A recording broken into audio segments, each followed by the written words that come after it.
안녕하세요. 올해로 이혼한 지 정확히 1년 된 30대 여성입니다. 그리고 제가 오늘 이렇게 제 사연을 이야기하러 오게 된 건 바로 제 전 남편 때문이에요. 1년이나 지난 마당에 지난 일은 들춰서 뭐하냐는 분도 계실 텐데. 맞아요. 사실 처음엔 저도 아닌 게 아니라 그렇게 생각했었거든요. 그런데 얼마 전 인터넷으로 심리학에 관한 여러 가지 이야기를 듣다 보니까 누군가 그러대요. 기억하기 싫은 일이라고 무조건 묻어두는 게 능사는 아니라고, 차라리 한 번쯤 속 시원히 털어놓는 게 도움이 될 수도 있다고요. 그래서 저도 이번이 처음이자 마지막이란 생각으로 제 이야기를 한번 해보려고 합니다. 우연이라도 두 번 다시 마주치기 싫은 인간이지만 일단은 편의상 남편이라 칭할게요. 떡줄 사람은 생각도 안 하는데 김칫국부터 마신다는 속담 다들 들어보셨죠? 제 남편이 딱 그런 사람이었습니다. 물론 처음엔 그런 사람인지 전혀 몰랐죠. 일단 남편하고는 선배의 소개로 만났는데 솔직히 내키는 자리는 아니었어요. 그도 그럴 것이 소개를 해준다는 선배가 남편을 얼마나 대단한 사람 마냥 묘사를 했거든요. 나이가 32인데 대표 소리를 듣는다. 직원이 10몇 명이다. 자수성가의 전형이다. 사람이 딱 보면 뭐 카리스마가 있고 어쩌고. 저로서는 좀 황당했어요. 막말로 제가 먼저 해달라고 한 소개팅도 아닌데 왜 이렇게 부담을 주나 싶어서 말이죠. 그런데 문제는 그 선배하고 제 관계가 까놓고 말해서 그렇게 동등한 상황이 아니었습니다. 선후배 사이인 동시에 저랑 업계도 같다 보니 한마디로 얼굴 붉혀 좋을 일이 없었달까요?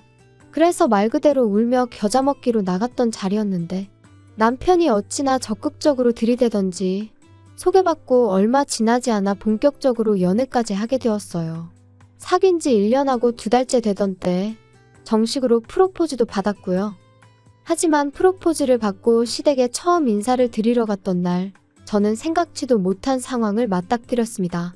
그건 바로 시부모님의 반대였지요. 시부모님께선 사업하는 남편의 짝으로 아나운서나 교사 같은 직업을 가진 며느리를 드리고 싶었다며 제 면전에 대고 말씀하셨고, 그런 당신들의 기준에 저는 너무나 어긋나 있다셨어요. 그리고 그 당시 저는 저와 남편을 소개해준 선배가 번번이 남편은 올려치고 저는 내려치는데 말 그대로 이골이 나 있었거든요. 그래서 그렇게 마음에 안 드신다 하니 유감이다. 저도 이런 소리까지 들어가며 결혼하고 싶지는 않다 하고 먼저 자리에서 일어났네요. 남편에게도 시부모님이 결혼도 하기 전에 벌써부터 나한테 이렇게 막 나오시는데 당신은 말 한마디 못하고 있는 걸 보니 앞날이 깜깜해서 이 결혼은 못하겠다 했고요. 그런데 그 일이 있고 며칠 뒤 남편이 울면서 저희 집 앞에 찾아왔어요. 생각하면 생각할수록 자기가 너무 한심했다면서 이미 지나간 일을 어떻게 되돌리진 못하겠지만 자기랑 결혼만 해준다면 절대로 2번 다시는 이런 일로 제 눈에 눈물 나게 하는 일은 없을 거라면서 말이죠. 그리고 저는 사실 남편과 연락 없이 떨어져 있는 그 며칠 동안 나름대로 마음 정리를 하고 있었거든요. 그런데 막상 앞에서 눈물 콧물 흘려가며 우는 남편을 보니까 도무지 매정하게 뿌리칠 수가 없대요. 그래서 결국 남편만 믿고 처음 계획대로 결혼을 밀어붙이게 되었습니다. 청첩장이 나오고 결혼식까지는 고작 2주밖에 남지 않은 시점까지도 시부모님께서는 가타부타 어떠한 말씀도 없으셨어요. 처음부터 당신들은 제가 싫다고 했는데 제가 기어이 며느리가 되겠다고 하니 어쩌겠냐고, 그러면서 당신들이 결혼식에 참석하는 것만으로도 감사한 줄 알라고 하신 게 다였지요. 그리고 저희 친정어머니는 이렇게까지 홀대를 받으면서도 기어이 이 결혼을 해야겠냐 하셨지만 그때 저는 한심하게도 남편만큼은 확실한 제 편이라고 믿었거든요. 그래서 친정어머니께 우리가 잘 사는 모습을 보여드리면 언젠가 시부모님도 마음의 문을 열어주실 거라 했어요. 그리고 남편도 친정어머니께 자기 부모님 2분 다 말씀만 저렇게 하시지 원래 마음 따뜻하시고 속정 깊은 분들이라며 자기만 믿어달라, 실망시키지 않겠다 하대요. 그러니까 저희 친정어머니도 더는 반대도 못하시고 그렇게 저희 결혼을 허락하셨지요. 남편은 버는 족족이 모든 돈을 사업에 재투자를 하고 있었다 했고, 그래서 정작 결혼에 쓸 수 있는 돈이 많이 없었어요. 오죽하면 제가 처음에 이 사실을 알았을 때 상황이 이런데 왜 나한테 프로포즈를 한 거냐고 어이가 없어서 따졌다니까요. 그랬더니 남편이 한다는 말이 모든 일은 때가 있는 법이라면서 아무튼 시댁에서는 괘씸죄라고 한 푼도 안 도와주신다지 남편은 가진 돈이라곤 2,600만 원밖에 없지. 그래서 결국 제가 직장 생활하면서 모아두었던 8천에 친정어머니에게 1억 2천을 빌려 전세를 구했습니다. 참고로 그런 와중에 시부모님께선 아무리 당신들이 아무것도 안 해준다고 너도 안 하냐 하시길래 무슨 소린가 했는데 예단을 말씀하셨던 거더라고요. 근데 그냥 끝까지 못 알아들은 척 했어요. 솔직히 이땐 좀 아닌 게 아니라 억울한 마음이 있었거든요. 분명히 남편이 매달려서 하게 된 결혼인데 어째서 나는 계속 싫은 소리를 듣고 있는 거며 돈도 내가 몇 배로 쓰게 된 건지.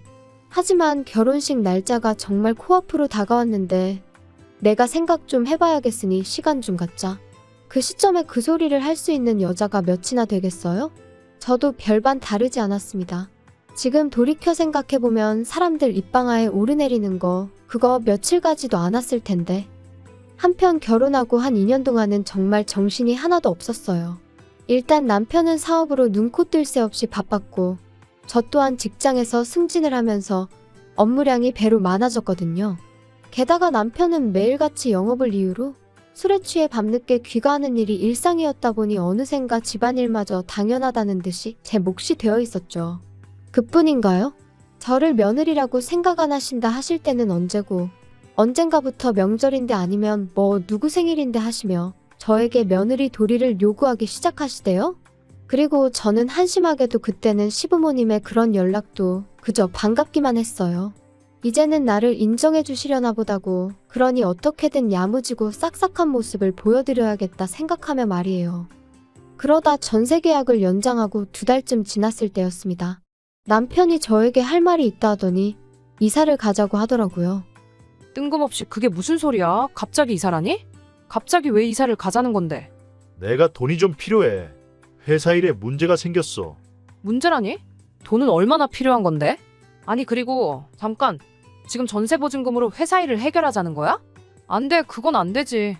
우리 엄마 돈이 반도 넘어. 장모님한테는 말 안 하면 되잖아. 엄마한테 거짓말을 하라는 거야? 싫어, 난 못해. 어머님 아버님한테 한번 여쭤봐. 두 분 맨날 어디 은행에 얼마 있고 저기 은행에 얼마 있고 그런 얘기 하시잖아. 그거 그냥 하는 소리지. 그 돈 내가 사업 시작할 때 진작에 다 갖다 썼어. 뭐? 그런데 왜 맨날 여기 1억 저기 1억 그런 소리를 하셨대? 넌 지금 그런 걸 따지고 싶냐? 아무튼 그러니까 이사 가자. 일단 여기 전세 보증금이 2억이지. 그러면 대충 1억 5천 하고. 우리는 어디 가서 살고? 우리는 뭐 일단 급한 대로 월세 한번 알아보지 뭐. 아무리 생각해도 안 되겠어. 내가 100번 양보해서 내 돈은 빌려줄 수 있지만 엄마 돈은 절대로 안 돼. 이러다 내 사업 망하면 너도 망하는 거야. 아우 됐어. 그런 식으로 따지면 우리 엄마 돈까지 가져다 썼다가 당신 망하면 우리도 망하고 우리 엄마도 망하는 거야. 안 돼. 그리고 그때였습니다. 누군가 저희 집 초인종을 눌렀고 그래서 현관을 열어보니 저희 친정어머니가 서 계셨어요.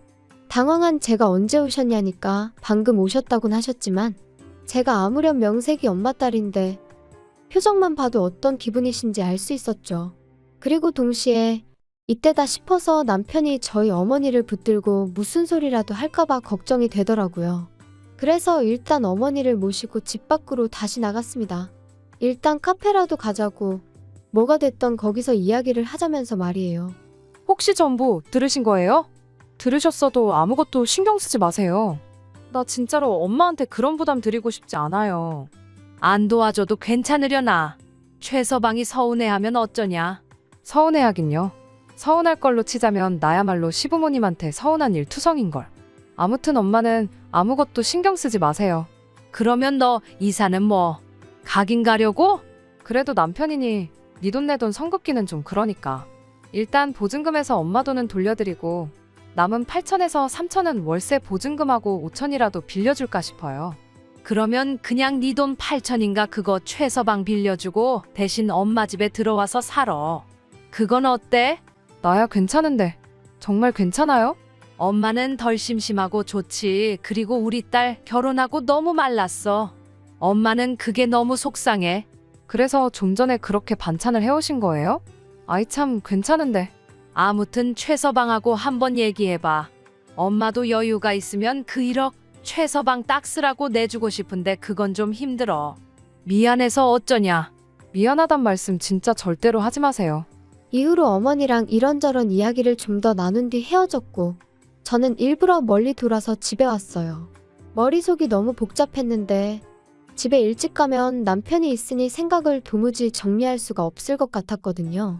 그리고 그렇게 집에 도착하니 남편이 실실 웃으며 저를 반겼습니다. 그런데 그런 남편이 너무 꼴보기가 싫더라고요. 그래서 거두절미하고 친정어머니 집에 들어가 살겠느냐 물었어요. 들어가 살게 되면 내 돈은 빌려주겠다고요. 그랬더니 남편이 그게 무슨 뜻이야? 장모님이 안 빌려주신대? 안 빌려주시는 게 아니라 엄마도 사정이 있으시니 못 빌려주시는 거야. 아니, 사위도 자식이다 하실 때는 언제고 지금 사위 사업이 휘청거린다는데 그거보다 더 중요한 사정이 뭔데 도대체? 억지 좀 쓰지 마. 당신이 언제 우리 엄마한테 돈 맡겨놨어? 어이가 없네 진짜. 내 돈이라도 빌려갈 거면 엄마 집에 들어가서 사는 걸로 하고 그렇게는 못하겠음 뭐 어쩌겠어. 당신 사업은 당신이 알아서 해. 진짜 장모님도 너도 너무한다 진짜. 너무한다고? 말이 나왔으니 한번 따져볼까? 결혼하고 이후로 나 당신한테 꽃 한 송이 받아본 적 없어. 지금은 사업에 투자해야 할 때라면서 생활비 100만 원 주는 거 말고 당신이 이 집 돌아가는데 기여한 게 뭐가 있어? 그래도 나 언젠가 우리한테 좋은 날이 오겠지 하고 이제껏 참았어. 근데 이제 와서 사업이 위태로우니까 내 돈도 우리 엄마 돈도 내놓으라는 거 너무한 거 아니야? 그리고 내가 몰라서 말 안 하는 거 아니야? 그 투잔지 뭔지 그거 다 하루가 멀다 하고 마시는 술값인 거 누가 모를까 봐? 그래도 내가 사업을 해본 적이 없으니 그냥 알아서 잘하겠거니 하고 믿고 내버려뒀어. 그런데 이제 와서 뭐 하자는 건데? 남편 입장에선 아마 꽤나 당황스러웠을 거예요. 평소라면 좋은 게 좋은 거라고 그냥 참고 넘어가던 저였으니 이번에도 그럴 줄 알았을 테니까요. 하지만 이번만큼은 도무지 참을 수가 없었습니다. 그래서 남편더러 내 마음이 아예 바뀌었다고 이참에 친정에 들어가 살아야겠다 했어요. 친정어머니 돈도 돌려드리고 애시당초 당신 결혼할 때 들고 온 돈이 얼마였냐? 2,600인가 그렇지 않았냐? 나도 2,600만 내놓고 나머지는 거두겠다. 그랬더니 남편이 저더러 갑자기 왜 그러냐면서 일단 진정 좀 해라 어째라. 하지만 결론부터 얘기하자면 이런 대화가 있고 정확히 3달 뒤 남편은 사업을 정리했고 저희는 친정으로 들어갔습니다. 친정어머니는 물심양면 저희 부부를 도와주셨어요. 집에서 노는 사위였지만 제가 회사 일로 바쁘니 당신이 삼시세끼를 챙겨주시는 일이 다반사였고 게다가 저희 빨래며 청소며 하는 김에 하는 거니 신경 쓰지 말라셨죠. 그리고 남편의 수입이 또 끊어진 그 상황에서 제가 해드릴 수 있는 거라곤 한 달에 100만 원씩 드리는 게 전부였어요. 그런데 이 사실을 알게 된 남편이 노발대발 실성한 사람처럼 굴더군요. 야, 너 지금 돈 번다고 유세하는 것도 아니고 어떻게 장모님만 100만 원씩 드릴 수가 있냐? 진짜 너무한 거 아니냐? 내가 뭐 엄마 용돈 드려? 그럼 당신이 우리 엄마 도와서 집안일 좀 해. 음식도 하고 청소도 좀 하고. 그러면 되겠네. 엄마가 밥까지 차려주셨으면 최소한 설거지는 해야지.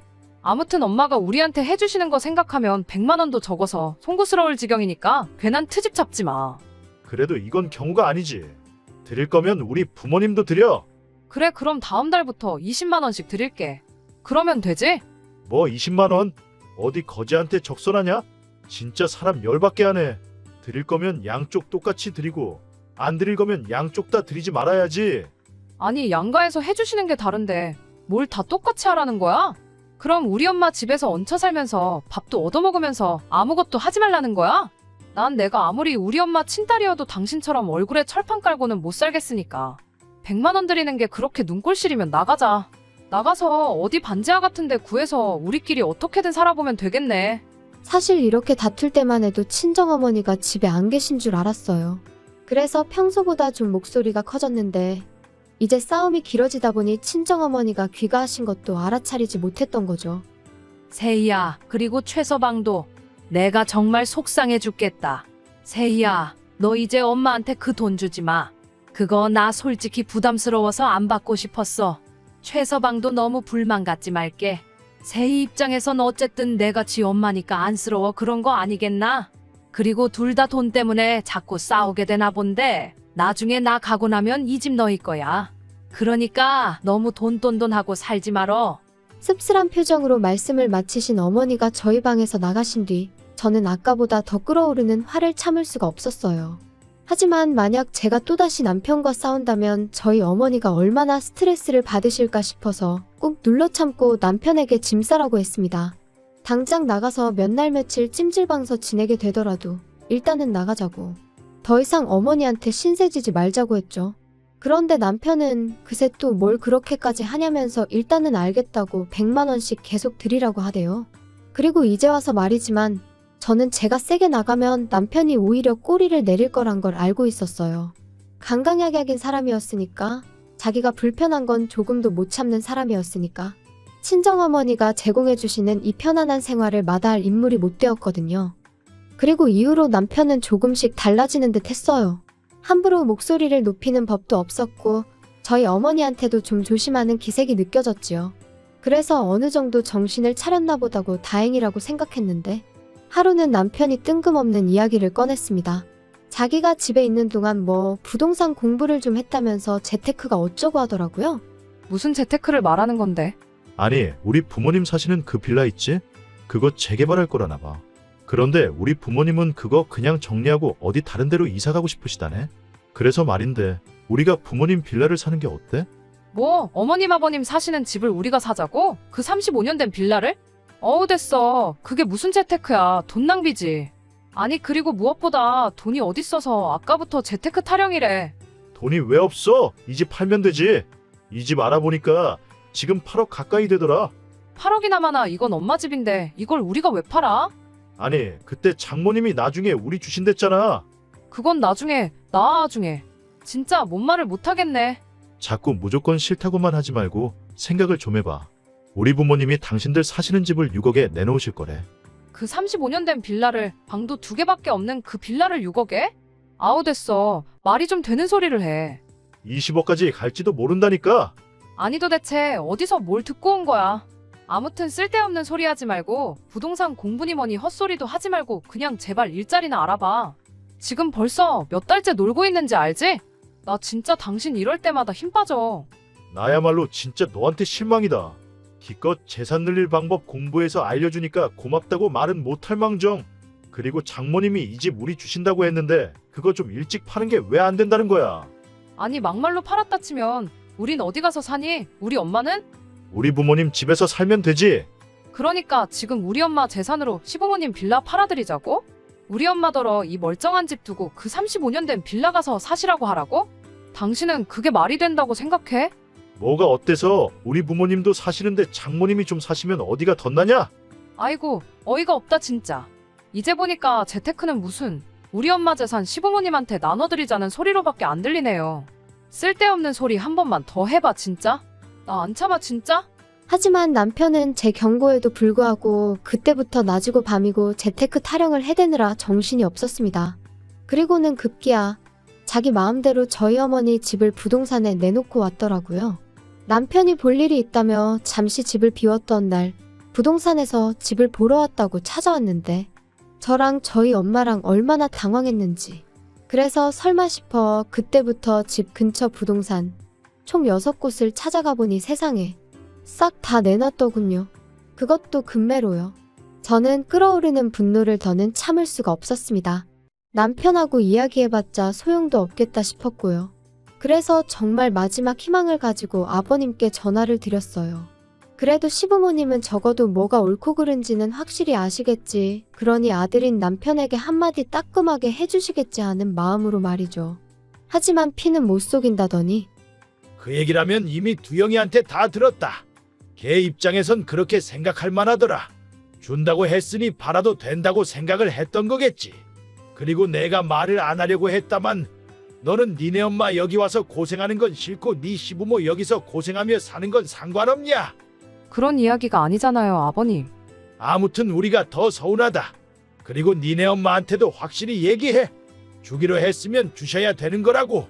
그리고 너는 이제 니네 엄마 딸이기 전에 내 아들 마누라고. 그러면 내 아들 그러니까 네 서방 말을 최우선시해야지. 막말로 서방이 집을 팔아서 죽을 써먹자고 하면 그냥 내하고 믿고 따르면 되는 거야. 통화를 마치고 나니 정신이 멍해지는 기분이었어요. 도대체 제가 뭘 기대했던 건가 싶고 제 스스로가 한심했고 한편으론 말 그대로 얼이 빠진 듯 했죠. 하지만 이내 정신이 맑아지면서 이 상황을 어떻게 정리해야 하는지 알겠더군요. 이혼이었습니다. 이대로 있다간 남편이고 시부모님한테고 등골 빨리다 죽겠구나 싶은 게 이제 더는 참으면 안 되겠구나 싶었죠. 이혼을 결심하기까지가 솔직히 쉽진 않았어요. 좋은 추억보단 안 좋은 기억이 많아서 별거 아닐 거라 생각했는데 그래도 미운 정도 정이라더니 한편으론 나까지 이 인간을 안 챙기면 누가 챙겨주겠나 싶고 그런데 그런 제 마음도 모르고 남편은 계속해서 재테크 타령이나 해대고 시부모님은 시부모님대로 저한테 네 남편한테 잘해라 서방이 곧 하늘이다 그런 문자나 보내시고 그래서 감사하게도 덕분에 마음을 굳힐 수 있었습니다. 그리고 저는 2022년 10월 21일 남편에게 집에서 나가달라고 했어요. 이혼하자는 말과 함께 말이죠. 이후의 일은 솔직히 쉽지만은 않았습니다. 처음부터 남편이 협의 이혼은 안 해준다 하여 꽤나 애를 먹었거든요. 하지만 제가 변호사를 구했듯 남편도 어디 가서 상담을 받았던 거겠죠? 이혼 소송을 걸고 얼마 지나지 않아 취하해달라며 협의 이혼을 하겠다고 태도를 바꾸더라고요. 그 이유를 따로 묻지는 않았어요. 그때는 그저 이유가 어찌됐건 하루빨리 이 인간하고 남남이 되고 싶다 그 생각뿐이었으니까요. 남편과 이혼한 후 솔직히 한동안은 주변 그 누구에게도 정확히 어쩌다 제가 이혼을 한 건지 말을 못했습니다. 돌이켜 생각할수록 제가 참 바보같이 살았다는 후회와 스스로의 미련함에 시쳇말로 쪽팔렸거든요. 그런데 지금 이렇게 털어놓고 나니까 그래도 순간순간 제 나름대로 최선을 다했다는 건 변함없는 사실이고 그것만큼은 그 누구도 저를 욕할 수는 없다고 생각해요. 그랬기에 결단을 내릴 수 있었고 남편의 어떤 소식에도 동요하지 않을 수 있게 되었으니까요. 어떻게 마무리를 해야 하나 싶은데 생각보다 훨씬 마음이 후련하고 오랫동안 밀린 숙제를 끝낸 것 같은 게 털어놓기를 잘한 것 같네요. 오늘을 마지막으로 더는 이 일을 들추지 않고 앞만 보고 열심히 살아보겠습니다.